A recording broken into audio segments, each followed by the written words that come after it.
They were not defeated, they were sent. The winter in the Ardennes forest in December 1944 promised nothing but snow, cold, and a period of false calm on the Western Front.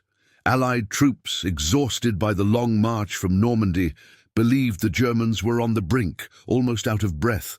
This belief, however, was the veil of an impending tragedy. While most were preparing for Christmas, the German High Command was preparing its last and most audacious gamble. The Ardennes offensive, the massive assault that would become known as the Battle of the Bulge. The goal was not only to halt the Allied advance, but to break their lines, surround their divisions, and, if possible, reach the vital port of Antwerp, dividing the enemy force and compelling a negotiated peace. In this scenario of desperate assault, one spot on the map became the nerve center of the battle, the Belgian town of Bastogne, a crucial road junction, the key to the movement of German panzer columns. Whoever controlled Bastogne controlled the flow of the offensive. To hold that strategic crossroads in the midst of the confusion and the lightning-fast German advance, the U.S. 101st Airborne Division, the Screaming Eagles, was hastily dispatched. They were ordered to take up position and resist. There were no plans for robust reinforcement, no guarantee of supplies, and even less of a retreat route. Within hours, the German armored spearheads completely enveloped the town. The paratroopers were not defending a position. They were besieged, surrounded by numerically superior and better-equipped enemy divisions. General Anthony McAuliffe received the German surrender demand with the famous and laconic reply, "Nuts!" That brief and defiant telegram sealed the fate.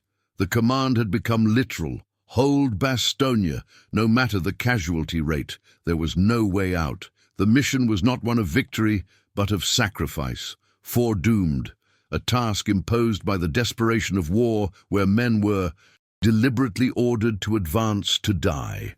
Operation Jubilee, on August 19, 1942, materialized the directive of advancement without immediate extraction prospects, launching over 6,000 infantry soldiers, predominantly Canadian, against the German fortifications of the French coast. The main objective was the port of Dieppe, in the Seine-Maritime region, France. And the maneuver demanded precise but flawed coordination between naval, air, and ground forces. The frontal attack on the town was entrusted to elite battalions, with the Royal Hamilton Light Infantry Regiment assigned to the right flank and the Essex Scottish Regiment in charge of the left, forming the spearhead of the incursion onto the main beach. The assault force was tactically supported by the Calgary Regiment, Tank, which mobilized its tanks in an effort to overcome the shingle barrier and the seawall, utilizing a restricted number of Churchill vehicles. The technical premise of the landing critically depended on surprise and effective suppression of the Wehrmacht's defenses, but premature contact with a German coastal convoy neutralized the element of surprise even before the initial waves reached the shore. On the flanking beaches, as in Pourville, the South Saskatchewan Regiment attempted to fulfill its secondary objectives, targeting the more distant enemy batteries, while in Varengeville, the attack achieved limited success in neutralizing a heavy artillery battery. However, the weight of the crossfire and the rapid mobilization of German reserves, combined with the insuperable difficulty of the armor in the terrain, turned the operation into a trap. The logistics of evacuation, already precarious, collapsed under the intense mortar and machine gun fire, trapping the expeditionary force between the English Channel and the impregnable defenses, confirming the no-return nature of the mission for the vast majority of combatants. The offensive, unfolding in the treacherous labyrinth of the Hurtgen Forest, demanded a military strategy characterized by a series of brutal frontal attacks, where armored mobility was nullified by the density of the vegetation and the pre-sighted German artillery fire, resulting in strictly on-foot infantry combat. The main mission, which received the grim description of having no exit, fell upon elements of the American 28th Infantry Division, the Keystone Division, tasked with breaking the German lines and capturing the town of Schmidt, a vital objective beyond the forest. The attack plan specified that the 109th Infantry Regiment should advance to the town of Hürtgen, clearing the northern part of the axis of progression, while the 110th Infantry Regiment was tasked with the dangerous progression along the Karl Trail, with the ultimate goal of taking Vossenack and Kommerscheid, establishing defensive positions on the steep gorge. The 112th Infantry Regiment, in turn, was destined to be the spearhead for the final capture of Schmidt.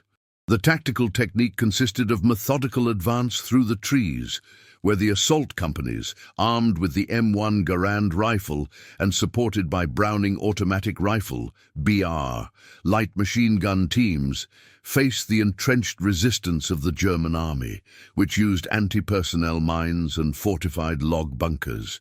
Radio communication consistently failed under the forest canopy and the tree bursts of artillery fire, which detonated in the treetops, multiplying the lethality of the shrapnel. Later, when the American 9th Infantry Division took over part of the sector, its 22nd Infantry Regiment received orders to take the area near Grosshau and the main road, facing German Fallschirmjäger paratrooper units, whose experience in defensive combat and mastery of the terrain transformed every square meter into a minefield and a sniper's nest. The logistics of this phase of the mission underscored the technical nature of the fight, summarized in the massive use of 105mm and 155mm howitzers to attempt to flatten the terrain, often without success due to the resilience of the bunkers and the dispersion of troops amidst the constant fog and rain of that autumn. The forced advance of Company K of the 133rd Infantry Regiment, a component of the American 34th Infantry Division, known as Red Bull, materialized in a high-risk tactical movement on the rocky escarpments of the Apennines on Italian soil during the autumn of 1944. The mission, devoid of any viable withdrawal route, had as its primary objective to consolidate an advanced observation post on the geographical elevation identified on the military map as Rantigola, with grid coordinates 907285. The military requirement demanded a wedge-organized assault detachment, with the rifle platoons, armed primarily with the M1 Garand semi-automatic rifle and supported by Browning Bar automatic machine guns, advancing under intermittent covering fire from the battalion's 81mm mortar section positioned to the rear, aiming to neutralize German MG-42 machine gun nests in elevated positions. The tactical progression unfolded along the left flank, a hard-to-access sector, as instructed by the regimental command, in an attempt to avoid the direct lines of fire previously established by the 65 Infantry Division or by German Fallschirmjäger elements, hardened by the resistance on the Gothic line. The 135th Infantry Regiment acted in parallel on the right flank, maintaining pressure on the main enemy defense line to divert attention and the volume of fire from the Rantigola assault. The technical detail of the march was crucial. Company K moved with little direct artillery support, relying on the disciplined rate of fire of their M1919A4 30 calibers and the speed of the assault to penetrate the German barrage zone. The Rantigola area featured fortified terrain, characteristic of the German defense in Italy, with concrete casemates and reinforced barbed wire networks, requiring the employment of demolition charges and M22 portable flamethrowers, carried by the battalion engineers, to breach the first defensive lines. The final order for the suicidal maneuver was transmitted through the saturated radio frequencies of Luftflotte 4, determining that the approximately 60,000 German troops besieged in the Korsun-Cherkasy pocket, the Kessel, should execute a breakthrough attempt to the southwest, towards the Gniloi-Tikich River, where it was hoped that relief forces from the 3rd Panzer Army column could provide the escape link. The technical execution of the no-exit mission began in the early hours of February 16 to 17, 1944, under weather conditions that transformed the Ukrainian mud, Rasputitsa, into a frozen swamp, nullifying the tactical mobility expected of the armored formations. The tactical plan depended on the spearhead provided by Panzer Regiment 5 of the 5th SS Panzer Division Wiking, which was to pierce the Soviet ring held by the 27th and 52nd Red Army fronts, concentrating the firepower of their PZK-WW2 tanks and Sturmgeschütz 3 self-propelled guns on the axis of advance. However, the infantry, composed primarily of the 72nd Infantry Division and part of the 57th Infantry Division, was forced to march on foot, abandoning most of its heavy weapons, including the 7.5 Simpetu LEIG-18 infantry gun and the 10.5 Stimty LEFH-18 howitzer, which became stuck or ran out of ammunition. The tactical progression occurred in the darkness, with the 72nd Division leading the advance on the left flank, facing an uninterrupted barrage of Soviet 76mm artillery and BM-13 Katyushas, which covered the area between Korsun and the evacuation line. Coordination was practically non-existent, with fragmented battalions orienting themselves solely by the sound of combat and the direction of the troop flow. Upon reaching the Gniloy-Tikich River, the main body of units discovered that the expected ice bridges would not support the passage of vehicles or the pressure of thousands of men, forcing a chaotic crossing under heavy fire from Soviet SG-43 heavy machine guns and newly installed landmines, sealing the fate of the operation where individual survival became the only remaining objective. The mission that had no exit was consolidated on the wind-swept crest of Lanzerath Ridge, a critical defensive position in Belgium, where the Intelligence and Reconnaissance (INR) platoon of the 394th Infantry Regiment, belonging to the American 99th Infantry Division, was ordered to hold the line at all costs. There were only 18 combatants, led by Lieutenant Lyle Book Jr., supported by 4 forward artillery observers, totaling 22 men. In the early hours of December 16, 1944, the diminished force faced the full impact of Operation Wacht am Rhein, the start of the Ardennes offensive, the last major German attack on the Western Front. The military execution of the defense focused on utilizing the elevated terrain, with Book ordering the construction of a series of interconnected foxholes, meticulously positioned to create crossfire fields, ensuring that the fire from each position covered the flank of the adjacent one. Their primary arsenal consisted of M1 Garand semi-automatic rifles with their characteristic 8-round clips, and a concentrated firepower provided by several Browning automatic rifle BR .30-06 light machine guns, along with at least one M19 and 19 Browning medium machine gun, positioned to maximize the volume of fire along the main German advance route.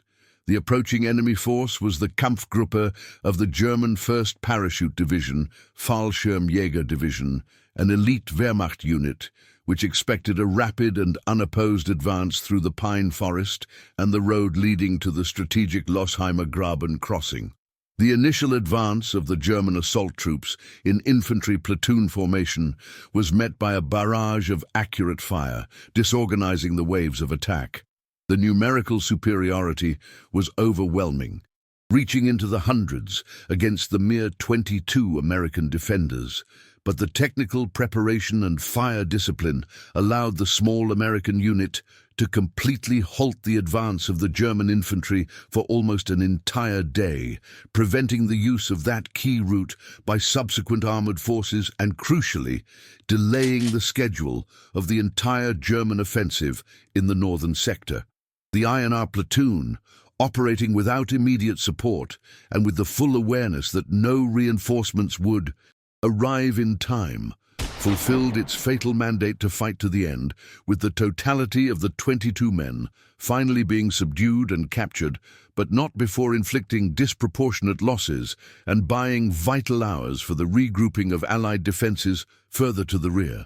The mission, designated as Ordered to Die, materialized in the German counterattack, codenamed Operation Lüttich, which unfolded between August 7 and 13, 1944, with the strategic objective of isolating the advance of the American Third Army and reaching the coast near Avranches, thereby cutting the Allied supply line and the axis of the breakthrough.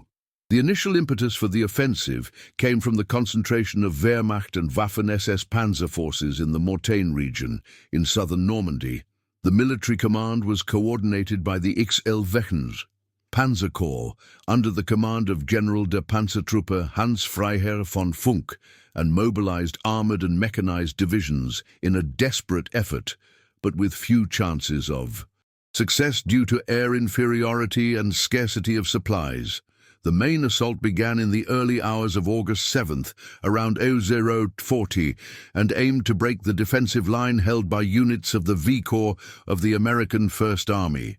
At the center of the attack, the 2 SS Panzer Division Das Reich and the 1 SS Panzer Division Leibstandarte SS Adolf Hitler operated as the primary spearheads, equipped with heavy tanks such as the Panzer VI AOSF.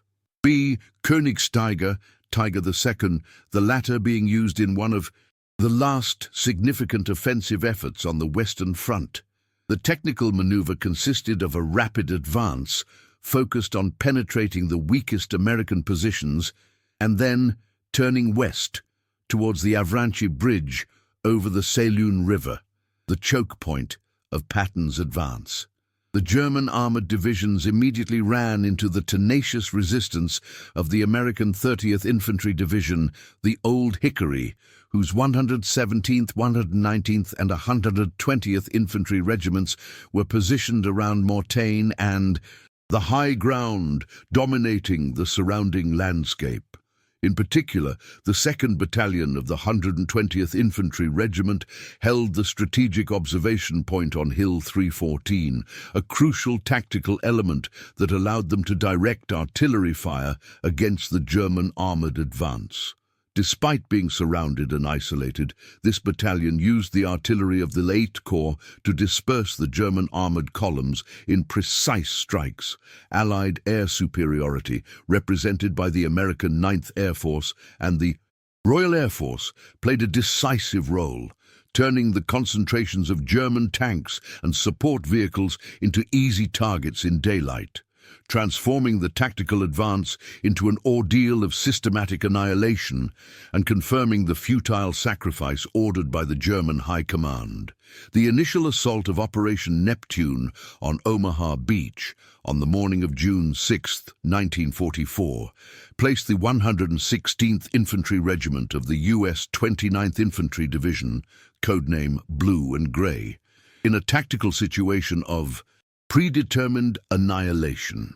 The landing plan, H-hour at 0630, anticipated the regiment reaching the western sectors of the beach, notably Dog Green, adjacent to the village of Virville-sur-Mer, and Easy Green. The failure of the preliminary fire support was the first broken link in the plan.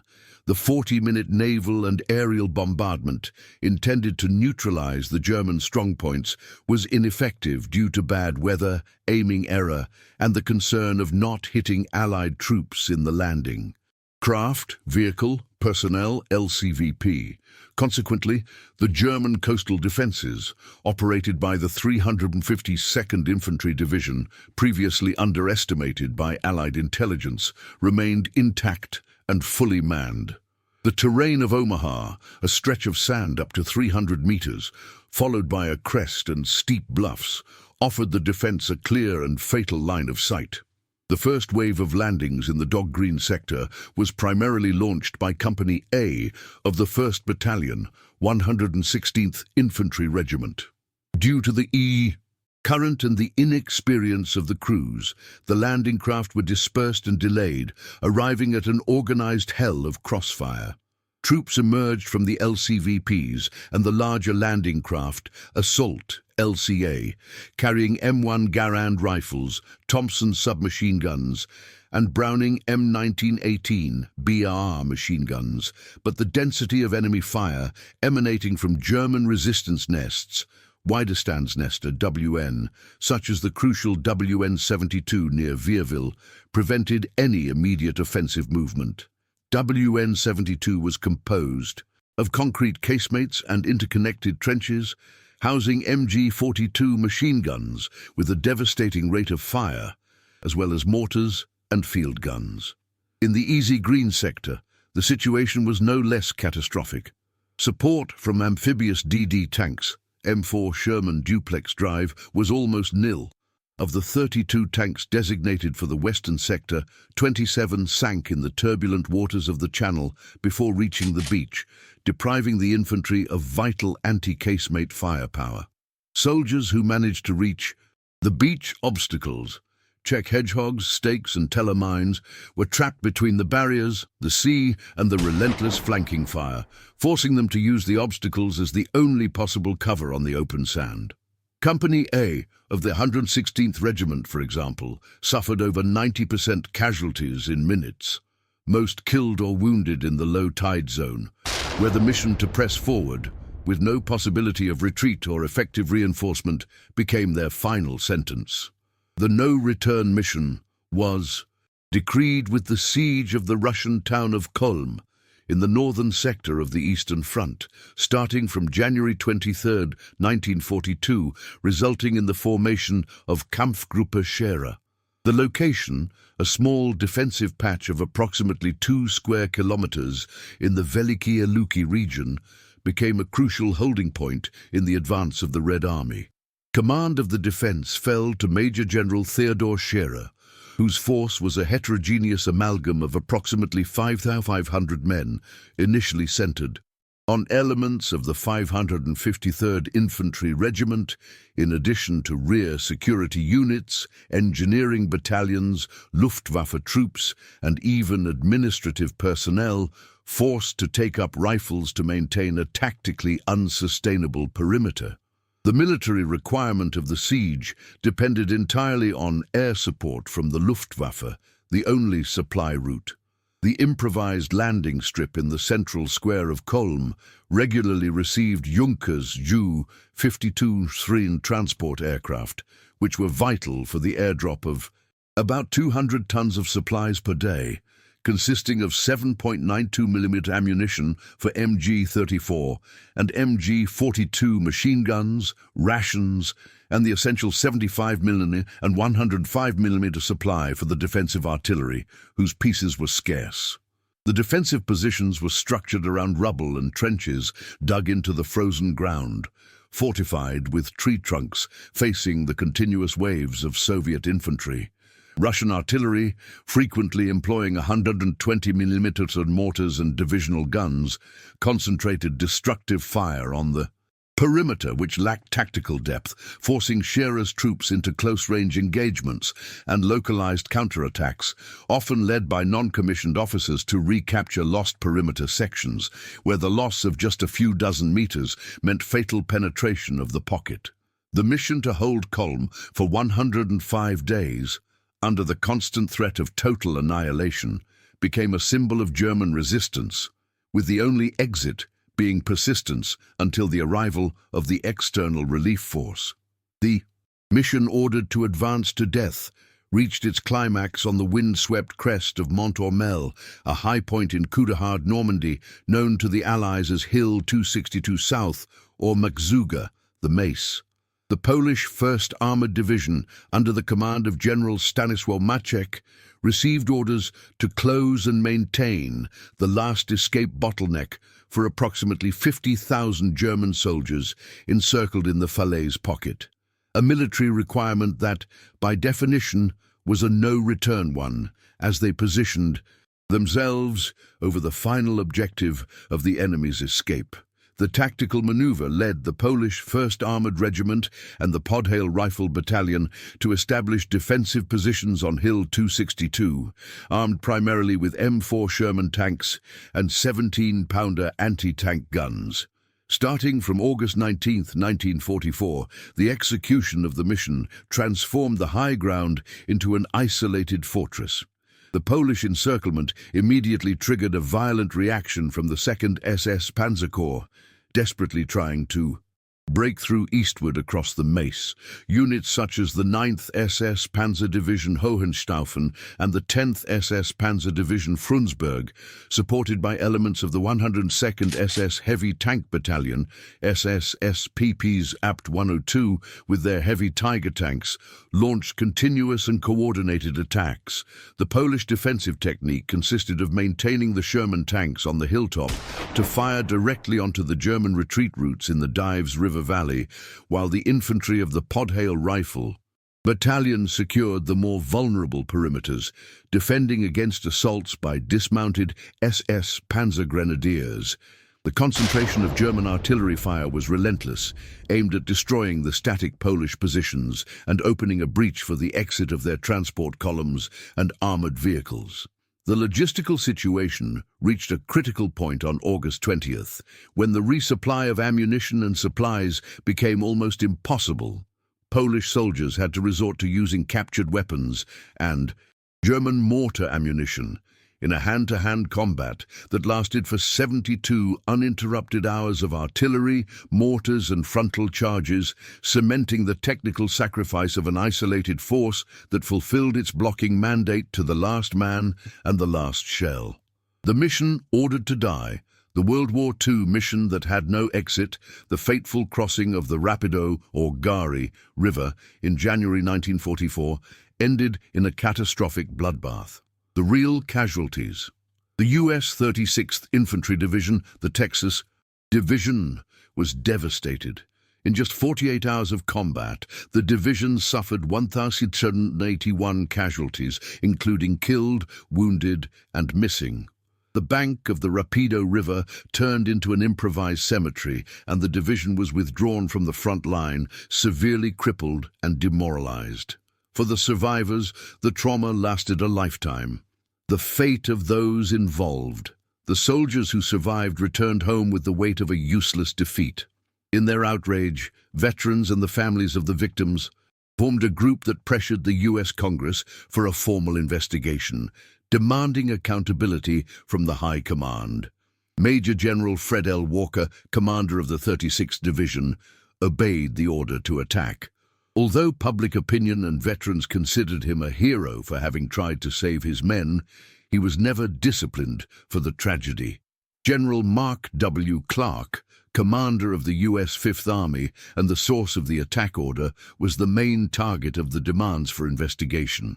Despite the pressure and the criticism of having sacrificed the lives of soldiers to fulfill his own strategic objectives, Clark was exonerated in the investigation and continued his military career, later being criticized for his obsession with reaching Rome. In the end, no significant punishment was applied to the generals who gave the orders. The only real cost was paid by the young soldiers who drowned in the icy waters or fell before the German machine guns.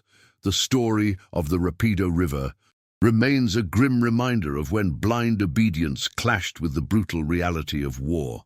Strategy or murder? Who is the true culprit?